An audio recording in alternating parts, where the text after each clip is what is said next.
जय गुरुदेव। दूरदर्शी आवाज मासिक पत्रिका 1 सितंबर 2020। प्रश्न नंबर 17। नाम जगाया सिद्ध किया हुआ काम करता है। पिछले अंक में आपने पढ़ा कि कलयुग में आत्म कल्याण नाम योग साधना से ही संभव है। नाम योग के बारे में विस्तार से चर्चा हुई। अब सामान्य रूप से ये जानना जरूरी है कि नाम किस प्रकार कौन सा काम करता है। इसको समझने के लिए हमें थोड़ा गहराई में जाना पड़ेगा। भगवान के प्रचलित प्रचारित नामों की श्रृंखला बड़ी बहुत है। यदि किसी मूर्धन्य विद्वान कथावाचक या भगवत वक्ता से पूछा जाए तो ज़्यादा से ज़्यादा 100, 200, 400 नाम तक बता सकता है। कोई अधिक भी बता सकते हैं। विष्णु सहस्त्र नाम पुस्तक रखने वालों के 50,000 नामों की सूची आसानी से मिल जाएगी। भगवान के नाम की जहाँ भी चर्चा होती है, पुरातन की ये कहावत तुरंत उद्धृत की जाती है। हरि के 1000 नाम, लाख नाम कृष्ण के, केशव के कोटि नाम, पद्म नाम विष्णु के, अरब खरब शंभु नाम, राम नाम अनंत हैं, वही नाम पार करे जागते जो संत हैं, वही नाम पार करे जगाते जो संत हैं। तात्पर्य है कि हर यानी भगवान के हजारों नाम हैं, कृष्ण भगवान के लाख नाम हैं, केशव के करोड़ों और विष्णु भगवान के पद्म नाम हैं, शंकर जी के अरबों खरबों नाम हैं, तो राम के नाम अनंत हैं। इतने नाम होने के बाद जिस नाम को समय के संत वक्त के मुर्शिद जगाकर सिद्ध करते हैं, उसी नाम से जीवात्माएं भव पार जाती हैं, यानी नजात और मुक्ति पाती हैं। अनंत नामों में जागृत नाम, जब राम का नाम अनंत है तो अनंत की तो कोई सीमा नहीं होती। अनंत में तो सब सृष्टि के सामानों का नाम लीजिए, सब उसकी सीमा में है। तो क्या यह सब लिए गए नाम परमात्मा के हो जाएंगे? हो तो जाएंगे, परंतु हम कैसे सांसारिक लोगों के कहने पर नहीं। जो महापुरुष अपने गुरु के बताए रास्ते से नाम योग की साधना करते हैं, अपने जीवन में दिव्य दृष्टि खोल लेते हैं, मानव तन में अनावरत उतर रही आकाशवाणियों को प्रभु के भजन की अभ्यास यानी क्रिया में सुनते हैं और आत्म कल्याण करके जीते जी परमात्म दर्शन मालिक का साक्षात्कार करते हैं, वो अपने ज्ञान नेत्र से दर्शित परमात्मा को अनंत नामों की सूची में से जिस नाम से भी बुला लेता है यानी संबोधित कर देता है, भगवान भक्त की पुकार पर बोल देता है, वही वक्त समय का जागृत नाम हो जाया करता है। इन बातों पर किसी प्रकार से भी संदेह करने की गुंजाइश नहीं है। कहा गया है, कोटि नाम संसार में ताते मुक्ति न होय, आदि नाम जो गुप्त जप बूझे बिरला कोय। संसार में भगवान के करोड़ों नाम प्रचलन में हैं, बहुप्रचारित हैं, लेकिन उन नामों के स्मरण जप जोर जोर हल्ला मचाने से मुक्ति कभी नहीं मिलेगी। आदि नाम जो सृष्टि की रचना के समय से शाश्वत चला रहा है, गुप्त है, उसका गुप्त जाप करके मुक्ति को पाया जा सकता है।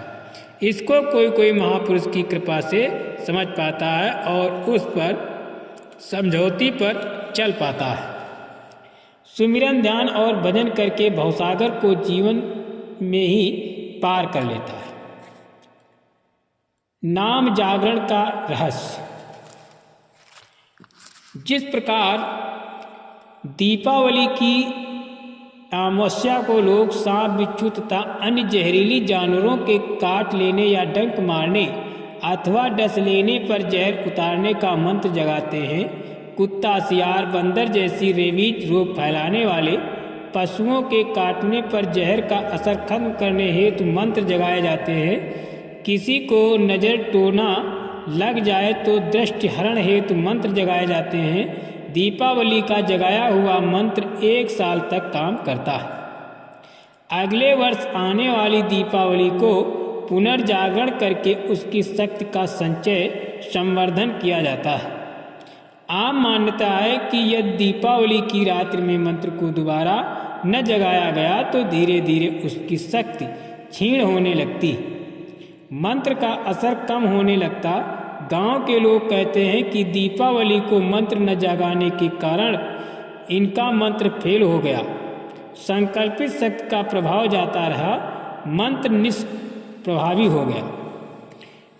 ठीक कुछ इसी प्रकार से ये सर्वशक्तिमान प्रभु अलख अगम अनाम है, उसका कोई नाम नहीं, वो बेनाम है। जब कोई साधारण व्यक्ति अपने गुरु से रास्ता लेकर साधन भजन का अभ्यास कर परमात्मा का प्रत्यक्ष साक्षात्कार करता है, यानी चश्मदीद दीदार करता है, तो उसे अनाम भगवान के दर्शन की खुली यानी खुशी में जिस नाम से पुकार देता है, वो भक्त के ऊपर है कि वो मालिक को किस नाम से पुकारता है। उसी पुकारे गए नाम से प्रभु संबोधित हो जाता है, फरियाद सुनता है और उसी नाम की पुकार आने पर दया देने का मन बना लेता है। इसी कारण वक्त के संत सतगुरु द्वारा जगाया और सिद्ध किया हुआ नाम समय का जागृत और सिद्ध नाम कायम हो जाता है। महापुरुष की संकल्प अवधि पूरी हो जाती, नाम की शक्ति क्षीण हो जाती, तो प्रभु के आदेश व मर्जी के नए नाम को जगाया जाता और उसका प्रचार करके तस्मय लोगों को दया दी जाती। ये क्रम श्रेष्ठ की आदि से चला आ रहा है। वैदिक काल में ओम नाम, इसमें किसी भी प्रकार के संशय की कोई बात नहीं बचती। विद्वानों पाठकों का यह भी भ्रम होना चाहिए कि ये तो कोई नई चीज सुन रहे हैं। ये नई चीज नहीं, सबसे पुरानी सदैव से कायम अनादिकाल से चली आ रही एक परंपरा है। इसको प्रमाणित करने का भी प्रयत्न करेंगे। वेदों के पहले की कोई लिपिबद्ध रचना उपलब्ध नहीं है। वैदिक ग्रंथ आदि ग्रंथ माने गए हैं। वेदों के 1 लाख श्लोक यानी रचनाओं में, जिसमें 80,000 कर्म कांड, 16,000 उपासना कांड के तथा 4,000 ज्ञान कांड के श्लोक हैं। प्रत्येक ऋचा के पहले ओम, जिसे लोग अप्रसंग रूप में ओम का उच्चारण करते हैं। ये ओम नाम वैदिक काल से ऋषियों मुनियों द्वारा जागृत नाम था, जो वेदांत तक प्रचलन में रहा। परंपरावादियों ने आगे तक चलाया, अब भी चला रहे हैं, लेकिन वेदांत काल में नया नाम आने पर ये नाम निष्प्रभावी हो गया। वेदांत के बाद वासुदेव श्रेष्ठ के आदि पुरुष औरत मन शत्रुपा ने गोमती नदी के किनारे नैमिषारण्य स्थान पर एकनिष्ठ अखंड तपस्या की, तो किस नाम को जाप करके प्रभु प्राप्त की? क्या इसी